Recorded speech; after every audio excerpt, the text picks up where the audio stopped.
Hello, Felipe. Hello, how are you? I'm doing well. How are you? I'm fine. A little I'm doing well. a little tired.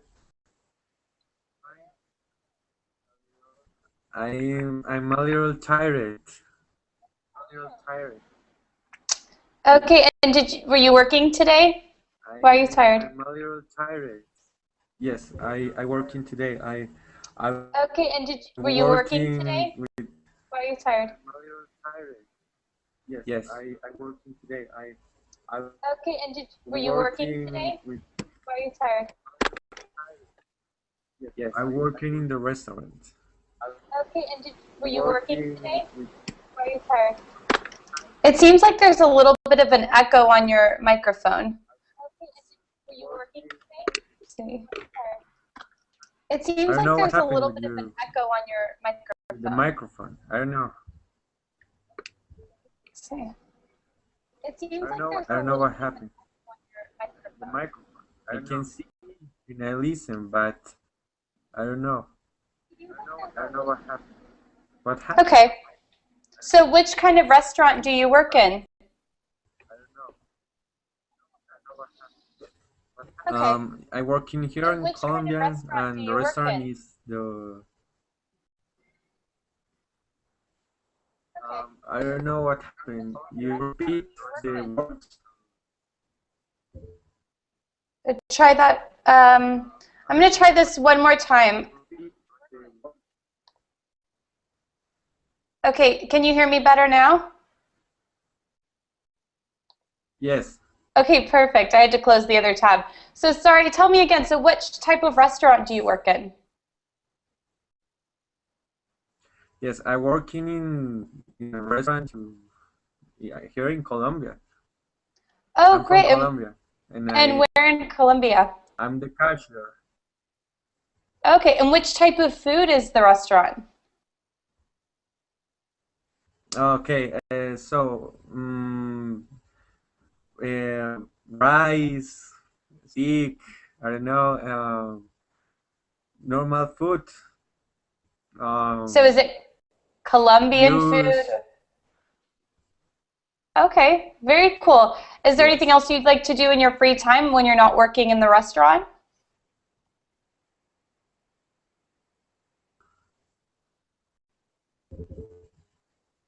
Felipe, what do you like to do in your free time when you're not working in the restaurant? Okay. Okay, yes. I studying in the university. Okay. Yes. And what are you studying? I have a mechatronic engineer. Oh, wow, engineering. That must be a lot of studying, right?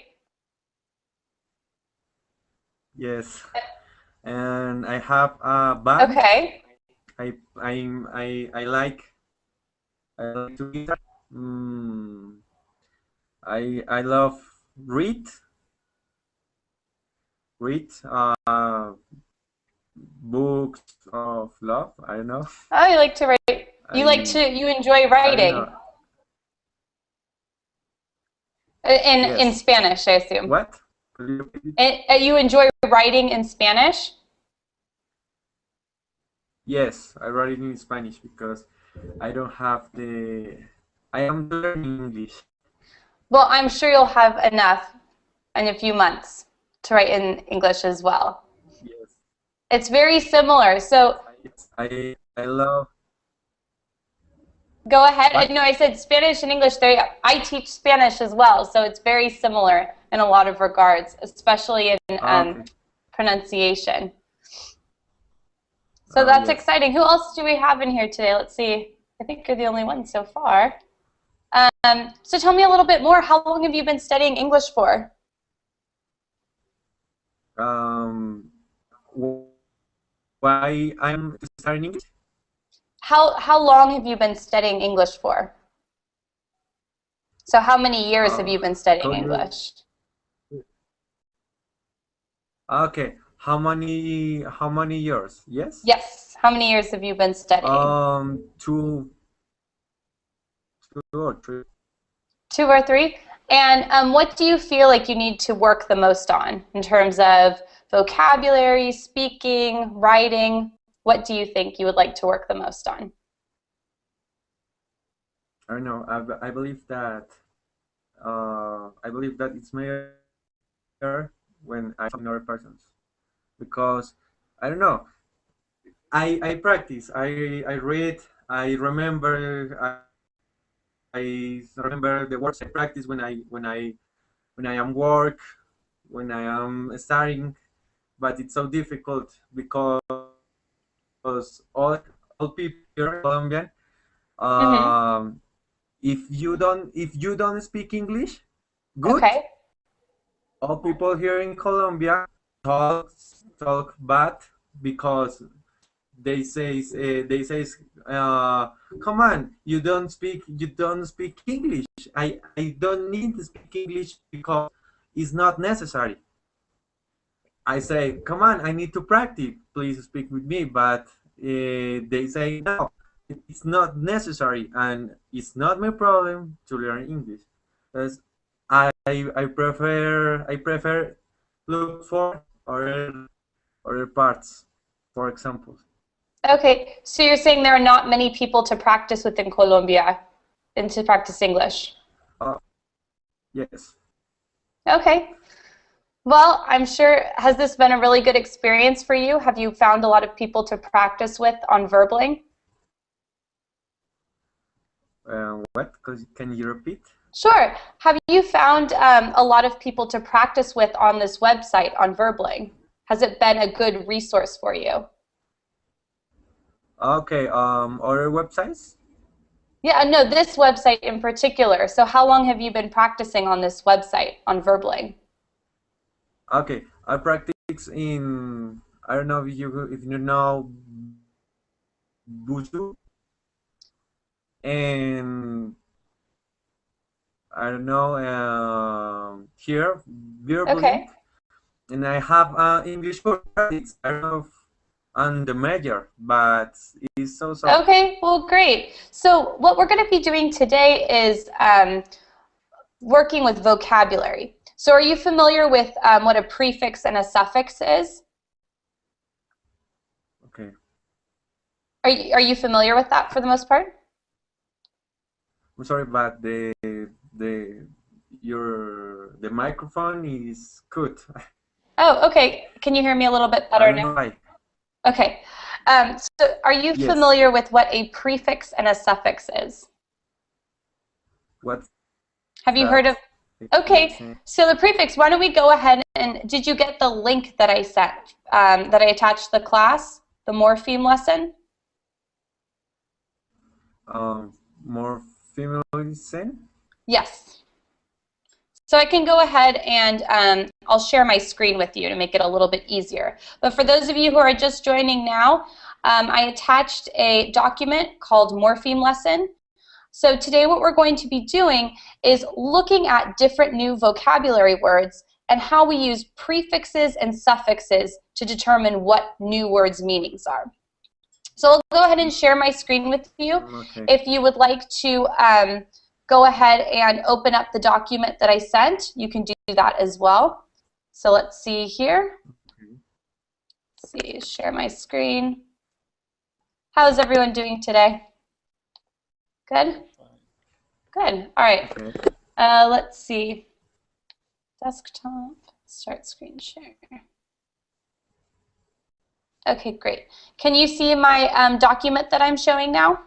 Yes. Okay, perfect. So what I wanted to talk a little bit about today is morphemes. Now, are any of you familiar with morphemes? What a morpheme is? Where have you learned about it before? Form? My dad was a pharmacist, so he told me. Oh, okay, great. So what we're going to be learning today is really going to help you in higher academic English. So if you are in the university or later on you are applying for a job and you need to know more complicated words, this knowledge is really going to help you. So a morpheme is basically the basic unit of written language. Okay, and we'll go into a few examples. Now, have any of you heard of what a syllable is before? Yes. Yeah. Great. So it's the basic unit of spoken language, right? So if I said the word happiness, I could clap 3 times, happiness. That's 3 syllables. So a syllable is the basic unit of verbal language, while a morpheme is the basic unit of written language. Okay? So what I want you to do is, I'll highlight this right here, is try to think of a morpheme as an affix. So an affix is either a prefix or a suffix, and the root. For example, let's look at the first word. So can someone tell me, what is the first word that we have here? Shoes. Shoes, right. And so see how shoes is 2 morphemes. It has the root shoe, and then we add the S at the end. Okay? Let's try another one. Number 2. Can I have someone read number 2 for me? Happiness. Happiness, right. And so happiness, you can see we have the happy, and then we add ness to make it 2 morphemes. Okay? Let's keep going. The next one. Someone read it again, please. Preview, right. Preview, perfect. So you can see preview is 2 morphemes. We have pre, and which is the prefix, and then we add view to make it 2 morphemes. And then the last one, we have the word overexcited. So you can see that there are 3 morphemes. We have over, excite, and then we add ed. Okay, so why don't we try a few together? I'll keep editing this document while you tell me what to do. So gardener, how many morphemes do you think gardener has? 3. 3, and what do you think those 3 are? Guard. Yeah. Guard. Gardener. Gardener. Okay, Guard. well, actually, Inner.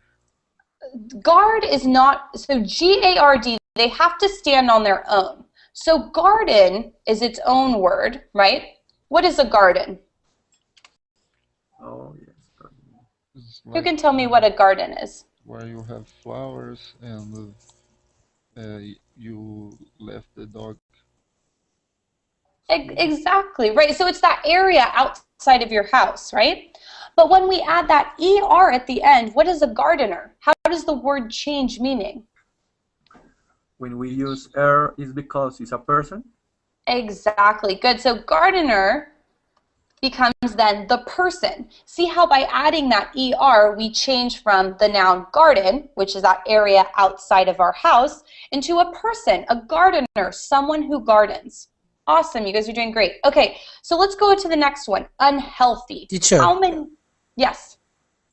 Sorry, can you post the link, share the link with us, because it's so fuzzy. Oh, okay, sure. Yes, I actually posted the link on the Verbling site, so it should be under links It's not shared in this there. class. Okay, let me try it again. It's I will not post it there. in. Okay, I'll post it in the chat box. How's that? Let's see. Okay. Go Sorry. ahead. Does everyone see the link in the? Yes. Perfect. All right, so it should work then. All right, so let's go try the next one. Unhealthy. How many morphemes do you think are in that? Unhealthy. So let's try. What's the prefix in unhealthy? Let's look at it together. We have a perfect un, and then what? Health. Health. Okay, and then the last part is Why? hi. Awesome. Right. So if you look at health alone, it means something different. But when we add those prefixes, right, and suffix, it means something else. So what does unhealthy mean? What is the meaning of unhealthy? Not healthy. Harmful. Harmful, right. So someone who is not healthy, right, who does not take care of themselves. Okay, we'll go through the next few. Tranquility. Teacher, the E in the end means what? So Y is just the end, so it changes it from health, which is a noun, right, someone's health, and when we add Y, so I'll show you, healthy, it becomes an adjective. So as we continue, yeah, so I know it might be a little bit confusing right now, but as we continue, you'll see that there are certain endings that cannot stand alone, okay? That means they have to be attached to something in English. But if we attach them to words, they create new meanings. So again, tranquility. So has anyone heard of the word tranquil before? Silent. Silent. Well, how else would you describe tranquil? Silent. How else? Calm. Peaceful. Free Very- of tension. Peaceful, like he said, is a very good one. Perfect. Yeah, calm, peaceful, something that's very tranquil. Okay, but when we add that ity, it becomes a noun, right? Yes. So which part of speech is tranquil? So if we just had tranquil, what part of speech is that? Is it a noun, a verb, an adjective? Adjective. Adjective. Excellent. So then when we add that ity, it becomes a noun. Tranquility, something that is tranquil. Okay? So as we keep going, it might be a little... Of the first one. The other one. which one? It's the opposite situation of the number 2. Perfect. Yes, it's instead of something that's unhealthy, yeah, something that's a little bit more calm. Also, if you wanted to say the opposite of unhealthy, we'd probably have healthy, right? That would be our antonym, which means the opposite. Okay, let's try modernize. So what are the two morphemes in this? There are two. What do you... Modern, okay, and then what do we add? Nice. I-Z-E. I-Z-E, good. So modern, what does modern mean? New. Up to date. Good. Current. Yeah. Perfect, so something that is new, right? Something that is modern, innovative, okay? So modern is what part of speech? Recent, no? Say that one more time. Recent. I don't know exactly recent or recent. Present. Present, Recently. something that presently, very good. There is adverb recently, but now Presently, yes, no Recent. recent. R-E-C-E-N-T. Let me look on the thing. Oh, recently, yes. Recently also does exist, yes. Recently would be that, the adverb. So if we had modern, what part of speech is modern? Something that is modern. We're describing it. Adjective. No. if we're just, which part of speech describes a word? This table is modern. Adjective. Adjective. Adjective. Good. Adjective, right? Adjective. And then when we add that IZE, it makes it become an action. Okay, I am modernizing something. So which part of speech is an action? Verb. Verb, right. So that eyes, it makes it modernize, which is now a verb. Okay? Let's try just a few more. Okay, so complexity. What are the two morphemes in complexity? Complete. Complex. Complex, okay. And ITY. Excellent. And then the ITY. So what part of speech is complex? Something that is complex. I am describing something that has many different parts. Not easy, difficult. Not Perfect. easy.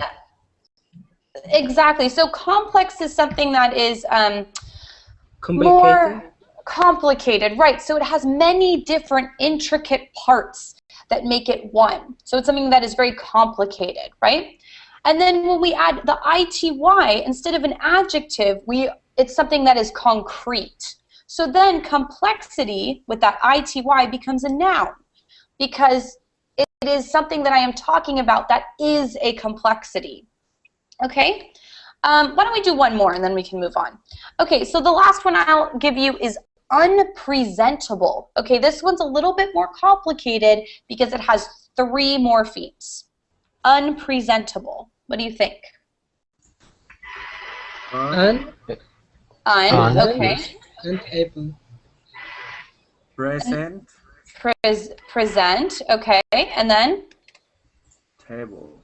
Able, right. So unpresentable, first of all, to present something is a verb, right? Yes. So this part is a verb. And then when we add the able, presentable makes it an adjective. Okay? So when something is presentable, what does that mean to you? Something that is presentable. Yes. It's acceptable. It's acceptable, good. What about to present something? You're presenting something to someone else. Show something.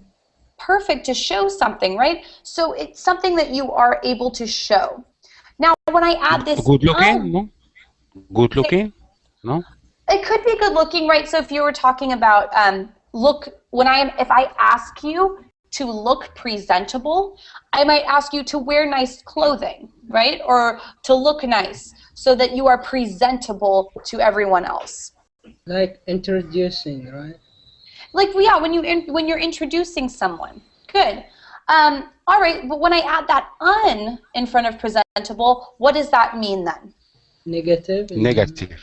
Excellent, negative. So how does the meaning change then? To the opposite meaning. It's non-presentable. Non-presentable, good. So that un is a different morpheme that makes it unpresentable. Okay, so let's just move on, just for sake of time. So now that we've practiced separating words into morphemes, and again, a morpheme is the basic unit of written language, okay?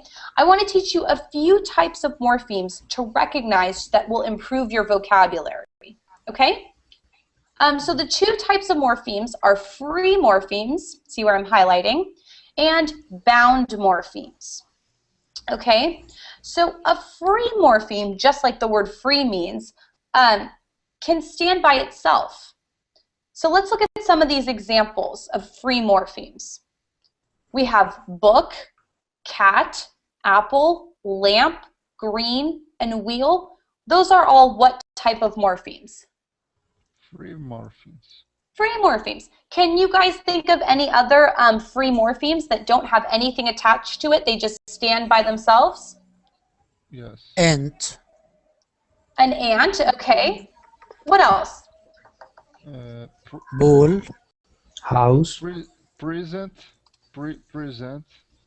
like we saw before. Present, okay, yeah, good.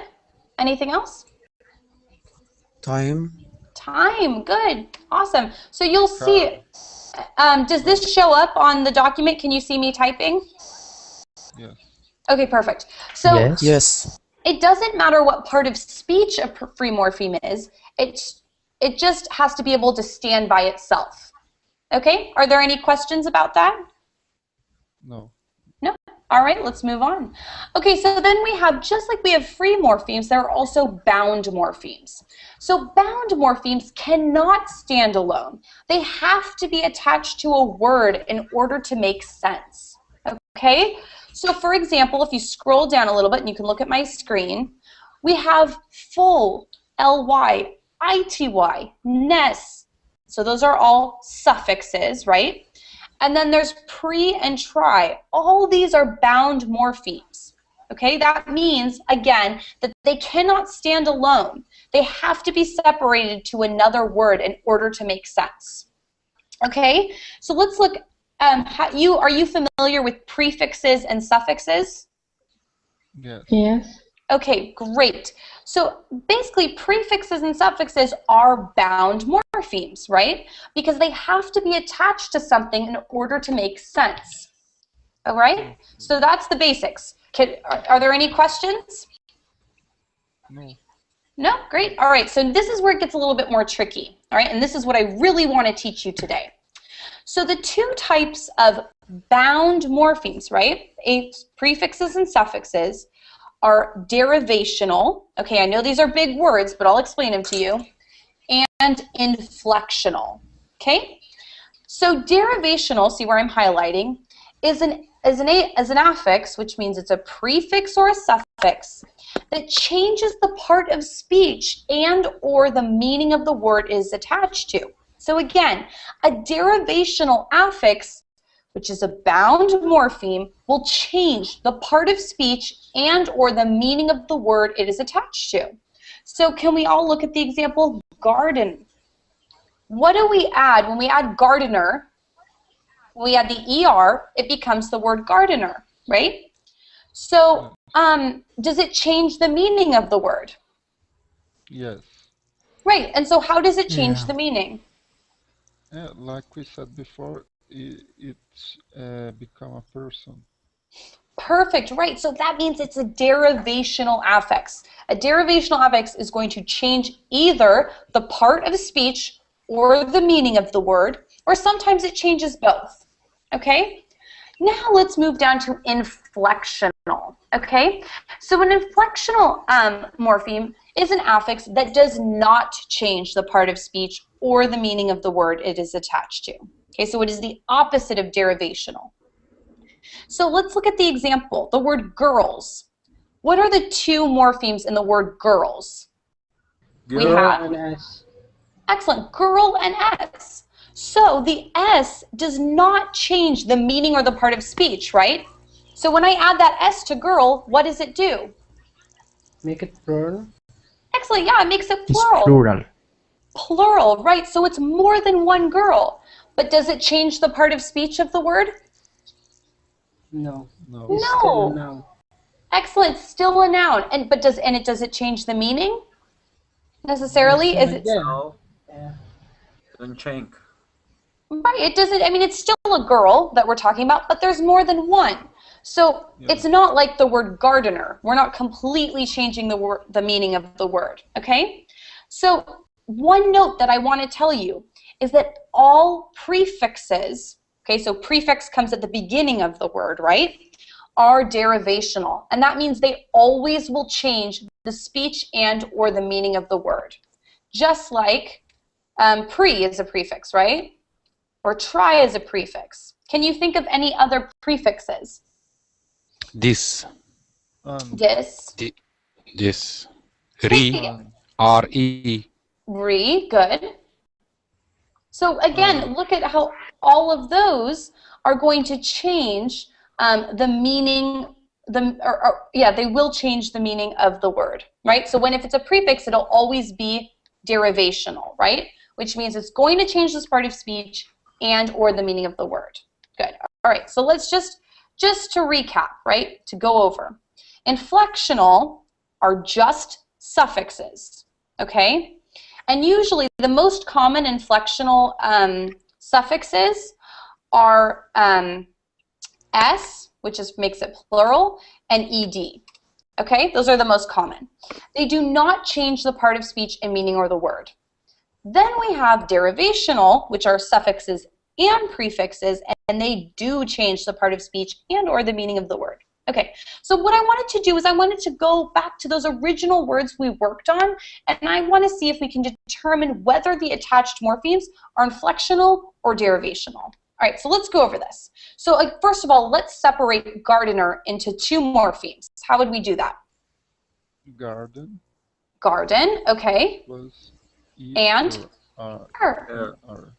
Perfect. Okay, so let's concentrate on Okay, so would be a free morpheme or a bound morpheme? Can it stand by itself, or does it have to be attached to the word? Bound. Bound. Good. So let's do ER. It's a bound. Is bound. Okay. Bound. Is it inflectional or derivational? So let's look back. Remember, inflectional doesn't change the part of speech or meaning, and derivational does change the part of speech or meaning. So which one would you say it is? Derivational. Excellent. Derivational. And why is it derivational? Because it changed the meaning. Because change the meaning. Excellent. It changes the meaning of the word. Okay, let's go down to unhealthy. Unhealthy. What are the three morphemes in unhealthy? On. Okay. Health. Health. All right. Y. And E. And why? Right. And why? So let's first concentrate on un. Okay. Let's look at un down here. Okay, so is un a free morpheme or a bound morpheme? Can it stand alone, or does it have to be attached to something else? It's bound. Bound. Awesome. Good. It's a bound. Bound morpheme.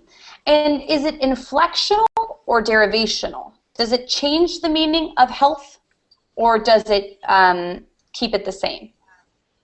It's a It's derivational. Right, derivational, right? Derivational. Because instead of something being healthy, it becomes un, right? Perfect. Let's look at why. Now this is a tricky one. Is that bound or free? It's a bound. Bound. Bound, good.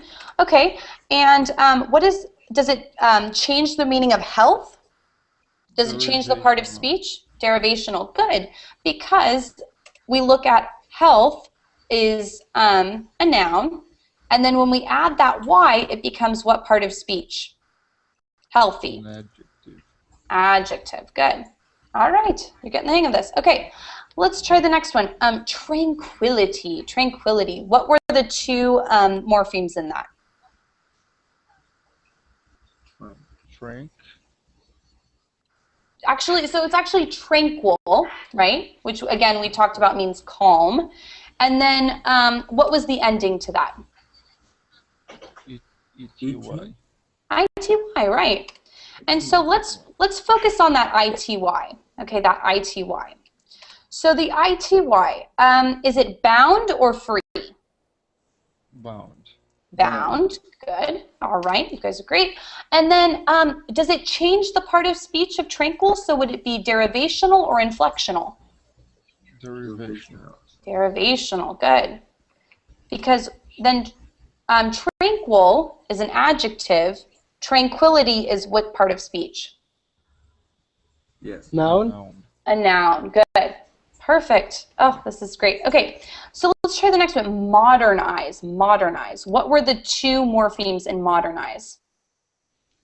Modern. Modern. And? Eyes. Eyes. Okay, and let's review again. What does modern mean? I think it was some people were a little unclear on the meaning. Is something new? Brand Good. new? Perfect. It's something new, something modern. And then when we add that eyes to it, what part of speech does it become? Verb. So actually, yeah, it becomes a verb when you modernize something. So let's see, eyes is a bound morpheme, right? And is it inflectional or derivational? Yes. Derivational. Good. All right, now here we're going to change it up a little bit. Boys. So what are the two morphemes in boys?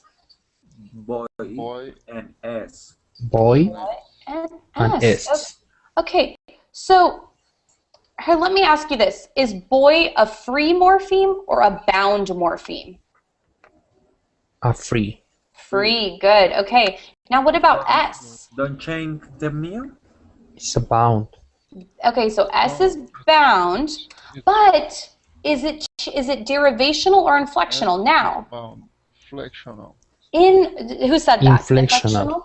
Perfect, inflectional. Yes. So again, Inflectional. it doesn't change the part of speech, right?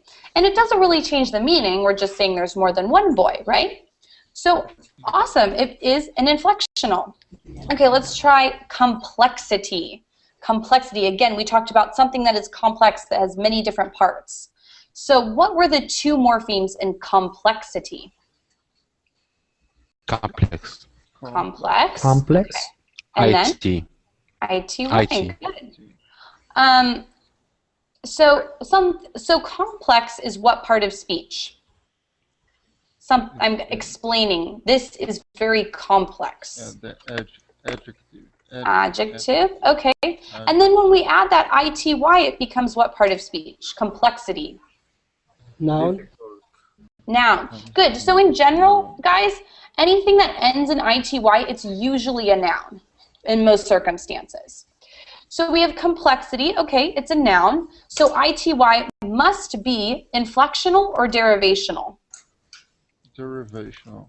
Derivational, good, and bound. Okay, we only have a few more. This one, again, remember, has three morphemes. So what are the three morphemes in unpresentable?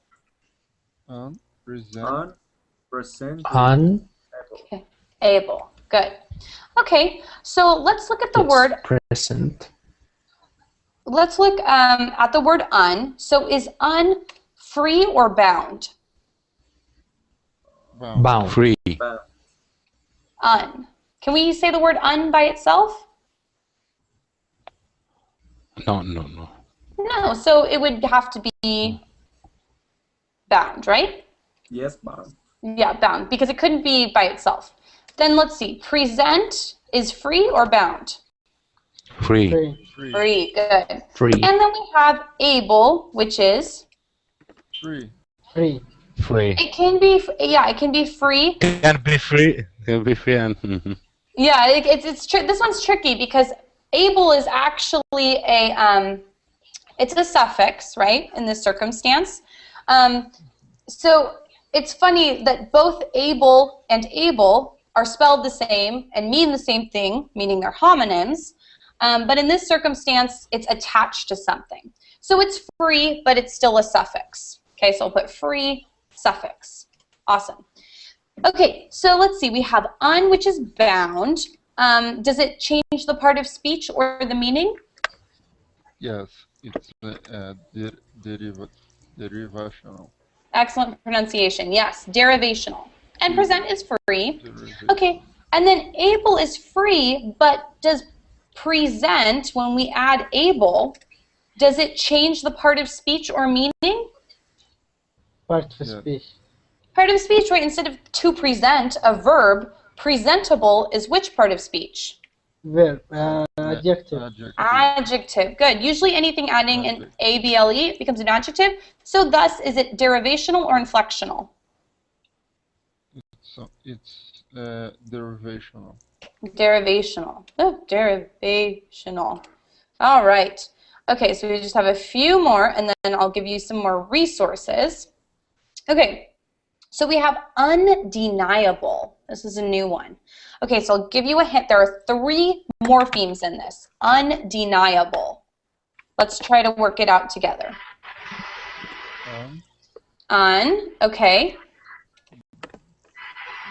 Deny. Deny, and I'm going to put a parentheses y because that's how we spell deny, right? And then the ending, the suffix, is? Able. Able. Able. Good. Undeniable. So let's go through each one. We have un. Is that a free morpheme or a bound morpheme? Compound. Bound. Good. And does it change the part of speech or the meaning? Yes. It's derivation. Derivational. Good. Derivation. Yes. What about deny? Deny. Is that free or bound? Free. Free. And what does Free. deny? What does deny mean? What is the meaning of the word deny? Like Do not refuse accept. or Don't accept. Okay, don't accept something. All right. If I deny you the right to do Reject. something, reject. Good. Good. Good synonyms. Excellent synonyms. Yes, reject. So it's free. Okay, so let's go on to the next one. And the last one, here we are with our able again. So what you'll notice is when you come across words that have the same suffixes, you're able, even if you don't know, say you looked at the word undeniable and you didn't know the meaning of the word, if you were familiar with that suffix and you knew that it was derivational and would change the meaning to an adjective, you would be able to figure out that word easier than if you didn't. Okay, so able, again, look at, we just copy from the last one. Is it free? You have free, and it's a suffix, right? And what does it change, what part of speech does it change undeny to? to adjective.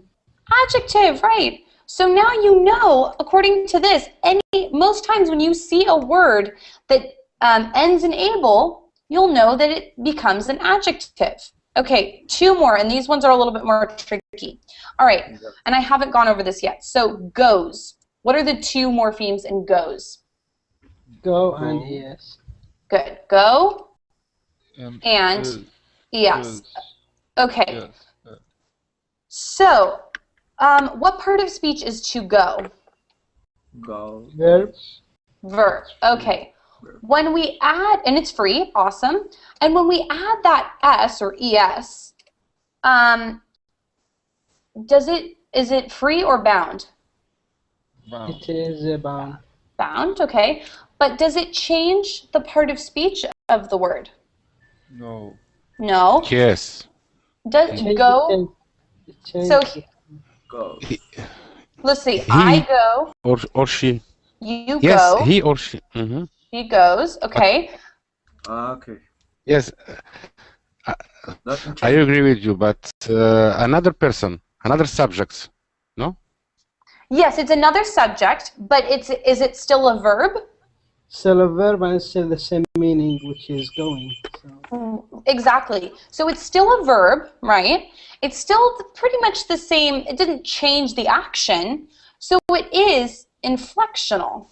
Look at that. Oops. I don't want to, I'll capitalize that. Inflectional.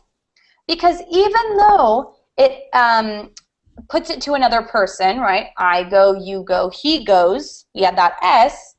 It's still inflectional because it doesn't really change the part of speech, and it doesn't change the action of to go. So in that case, it's inflectional. Let's try another one. I'm going to add another one in here, 9.5. Here we go. What about the word sleeps? Let's try that one. So what are the two morphemes in this word? Sleep and S. Sleep and S. Sleep and S. All right. So let's concentrate. First, sleep is what kind of morpheme? Free or bound? Free. Free. Free. Okay. Free. What about S? It's Bound. a suffix. Bound. So does it change the part of speech? Again, I sleep, you sleep, he or she sleeps. Right. No, it doesn't really change the meaning, right? So would it be inflectional or derivational? Inflectional. Inflectional. Good. Inflectional. Good, because we add that S. Okay. Now let's try another one. Walked. What are the two morphemes in the word walked? Walk. Walk and eat. Walk and ED. ED. Walk and ED. Okay. walking ED. And so let's look first. Walk. Is walk free or a bound morpheme? Free. Free. Okay, to walk, right? That's our infinitive. And then we have ed. Okay, so ed is obviously free or Bound. bound. Okay, Bound. and then does it change the part of speech? No, change the tense. No, I don't know if doesn't it is. change. It changed the tense, but did it really change the meaning? Is the action to walk still the same? Yeah, but in the past, no. In the No. past, right. So in this circumstance, it's still inflectional, actually. Teacher, I have a question. Yes, go right ahead.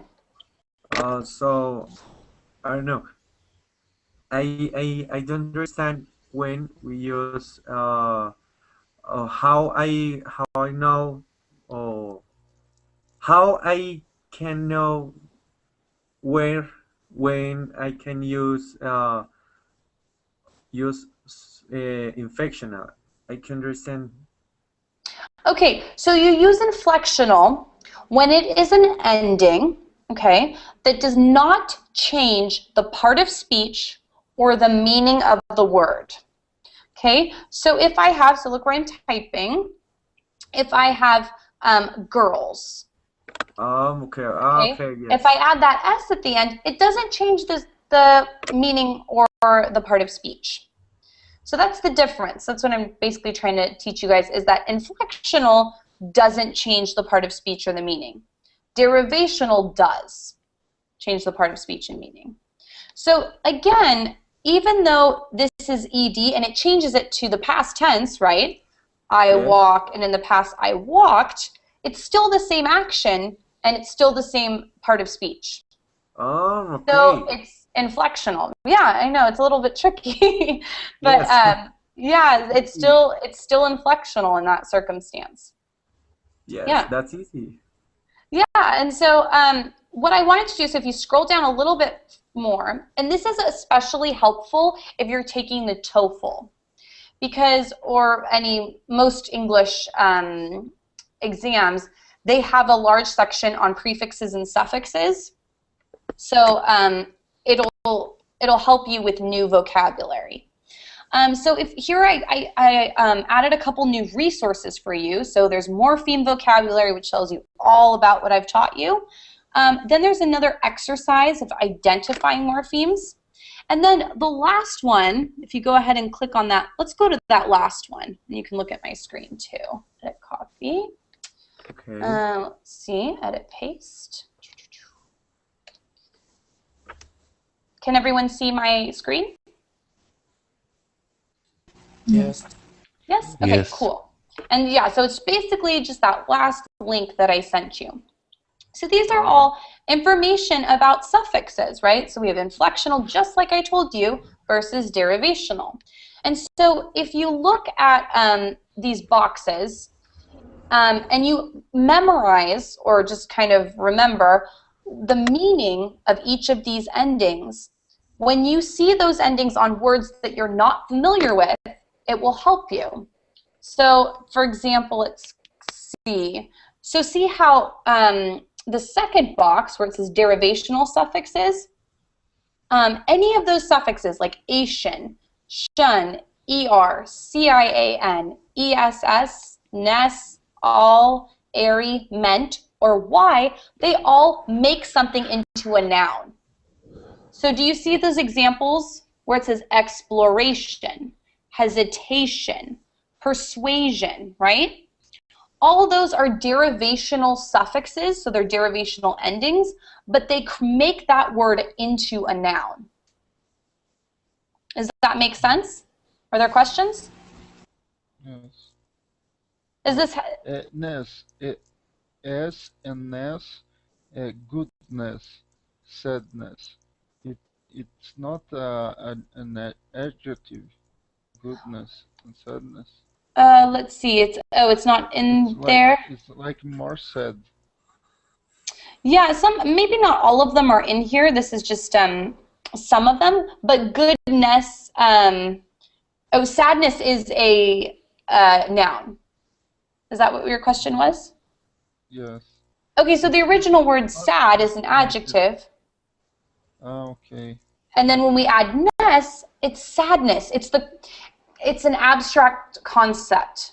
So we're talking about sadness. It's a noun. But when I say I am sad, it's an adjective. So I am sad. That's describing myself. Okay. In this sadness, it's like a noun. It is a noun, yes. So whenever, what I'm trying to show you is that, see all these suffixes over here?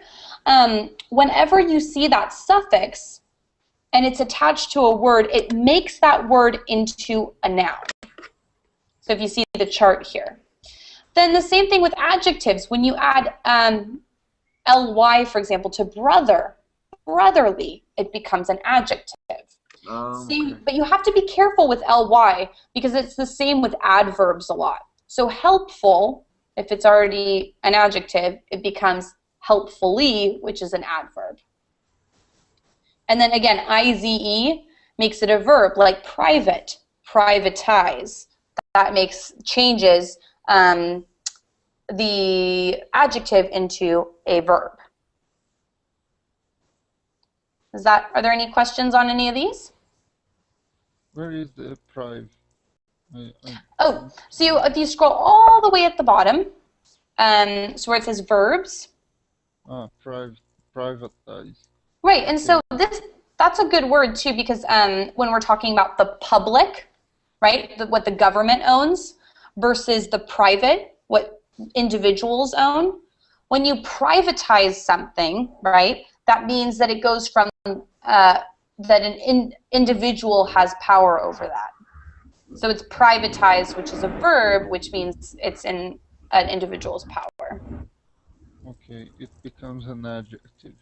And yes, it becomes a verb, so to privatize. So private is the adjective, right? And then when we add ize, it makes it into a verb. Okay. So if you look at this chart, again, this is really great to know these suffixes. It will make it into, so where it says making, if it's made into a noun, right? If it's made into an adjective, or it's made into an adverb, or a verb. Teacher, if you don't mind, I need an explanation about word. Which word? About brotherhood. Brother, where is that? Let's see. It's not here. I was just wondering. Oh, brotherhood. So let's see. I'll go back to my Google Doc. Let's see. So you said H-O-O-D, like that? Yes. Yes. Okay, brother. perfect. So we have brother, right? And then we add hood, and it becomes brotherhood. Okay. So let's dissect this. Okay. So brother is a free or a bound morpheme? It's free morpheme. Free. Okay. Then we add hood. So in this case, it's a bound morpheme. Okay. Then we have brotherhood. All right. Hood obviously is, does it change the part of speech of brother? I was wondering about that. Good. Okay, so it's derivational because brother is a noun, all right, and brotherhood is a noun. However, brotherhood means something different than brother. Brotherhood is a group of brothers. It's like an organization of sometimes people that are not related, but they form this kind of community, which they call a brotherhood. So, for example, in the United States, there are organizations called fraternities. Mm-hmm. Okay, and fraternities are brotherhoods. They're people that come together and form this organization that is a brotherhood. So what it means something different, but it's the same part of speech. But it's still, one more thing I'm going to say really quick. Derivational changes the part of speech and or meaning. Okay, so it could be one or the other or both. Okay, thank you. That's what I wanted. So sorry, was somebody else trying to ask a question? Yeah, about hood, it's why it is bound. I think it's free. It can stand alone. Because it depends on, so there are things in English called homonyms, which are spelled the same and mean the same thing, but so you could talk about hood as in the hood of a car, right? So that's the top of the car, or the hood of a sweatshirt, right? So it's that thing that goes over your head, a hood. But in this case, it means something different. So in this case, it's talking about a unity. So hood in this case means a type of unity. So even though it's kind of like, I'm trying to think of another example. So there are certain words in English that are spelled the same, but they mean something different. Like hood and hood, let's see, hood versus hood. Trying to think of one off the top of my head. I'll have to get back to you on that.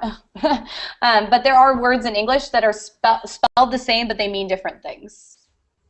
So there's two meanings. So there's hood, which is like unity of something, and then there's also hood as in like the hood of a car, the hood of a sweatshirt. So it's a different, it's spelled the same, but it's a different meaning. Does that answer your question? Yeah, no, it's clear.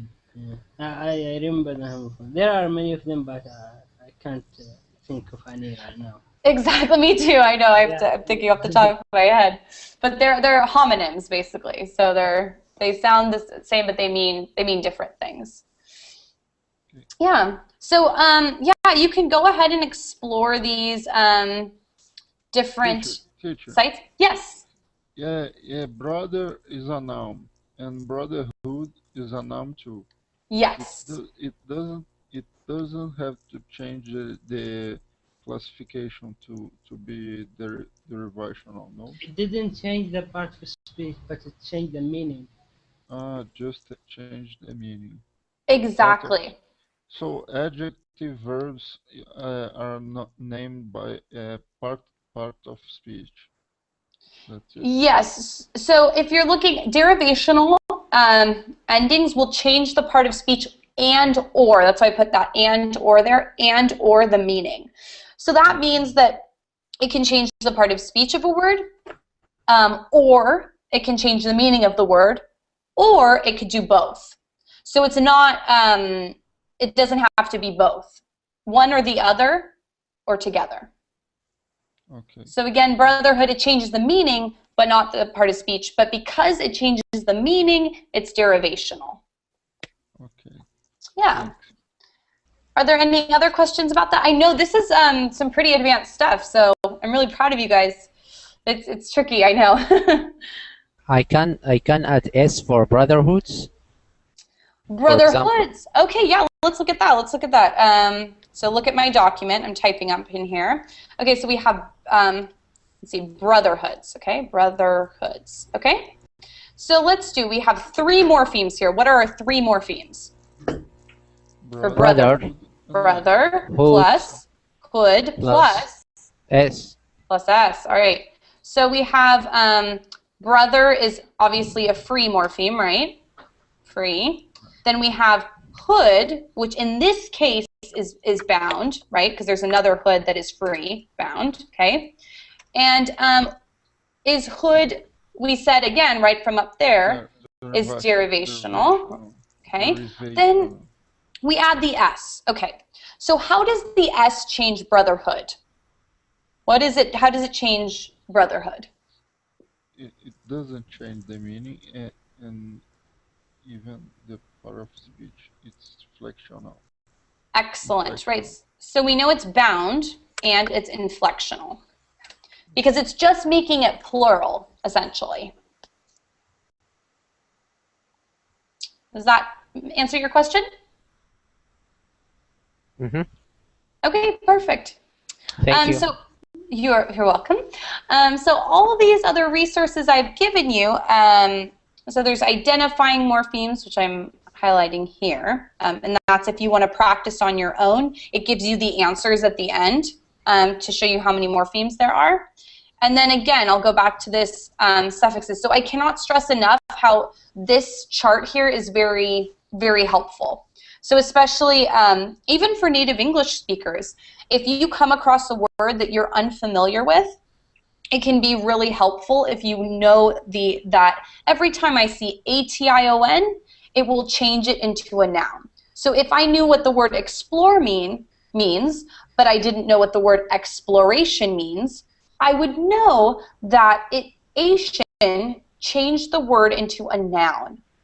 So what do you think is the difference between explore and exploration? What does explore mean?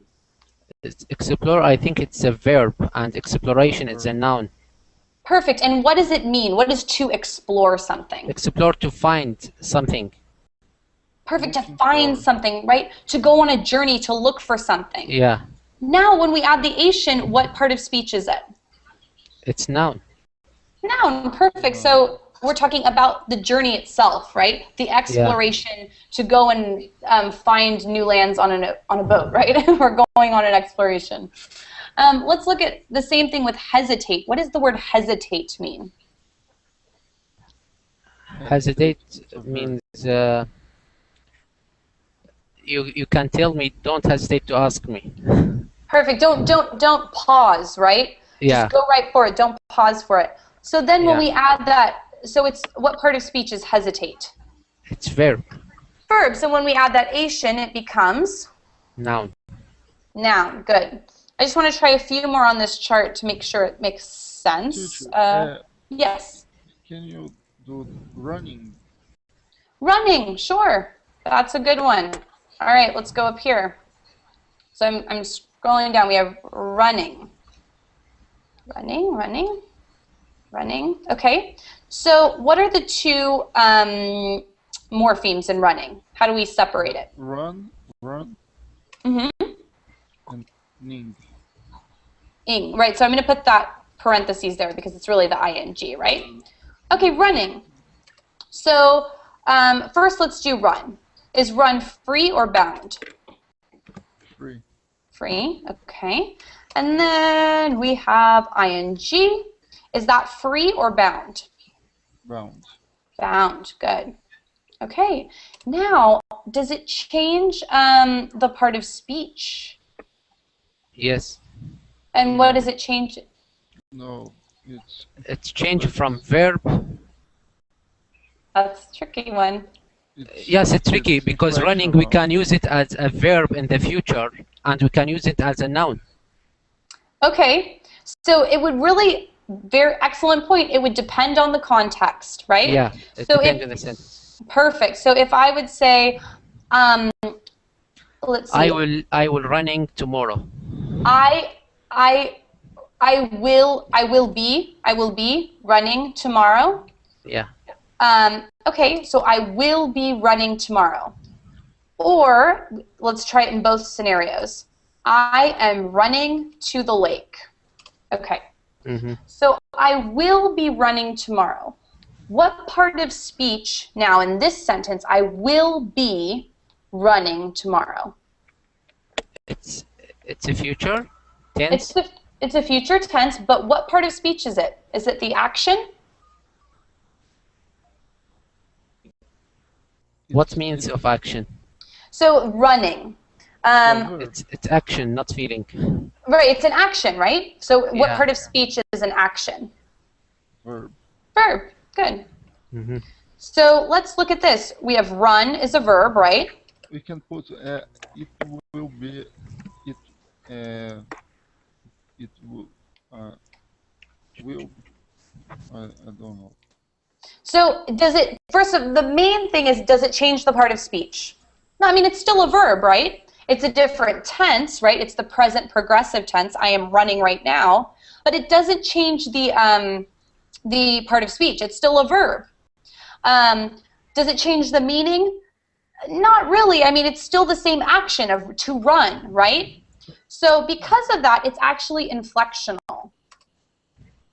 It's actually inflectional because it doesn't really change. It's still, the action is the same, run.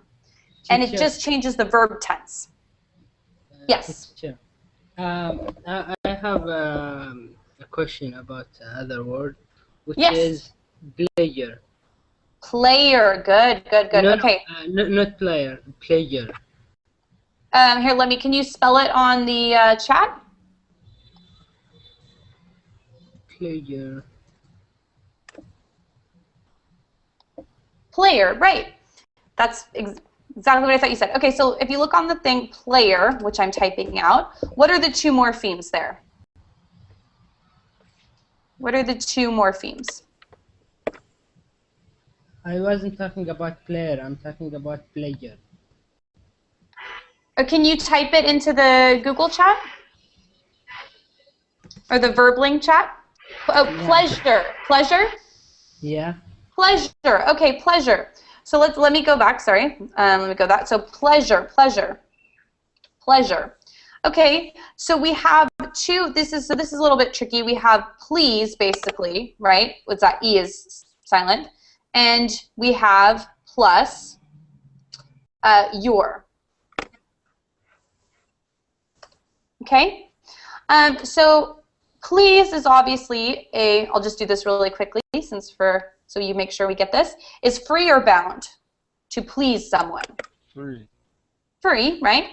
And then we have URE is obviously free or bound? Bound. Bound. Bound. Okay, so does it change the part of speech? So to please someone versus pleasure. So to please is a verb, right? What about the word pleasure? What part of speech is the word pleasure? No. A noun, right? It's the actual pleasure. It's not a concrete detail. It's a noun, pleasure. So does it change? If it changes the part of speech and it changes the meaning, what is it? Inflectional or derivational? Derivation. Derivational. Yeah, that's all it is. Did that answer your question? Yeah, I was just confused about please because it wasn't has the E, so I thought maybe it could be like two morpheme. Right. So sometimes it's silent. So we just assume that because we know the word pleasure, even though the E is not stated, it's still those two different morphemes. Yeah. So was this helpful in some of your prefixes and suffixes? Are any of you taking more advanced English classes? And I will be running tomorrow. Can be there will be a running tomorrow, so it will not be inflectional. It will be directional. Derivational. Derivational. If I am running tomorrow, No. the ing is inflectional because it doesn't change the part of speech or the meaning. It just changes the verb tense, the ing. There will be a running tomorrow. It's derivational.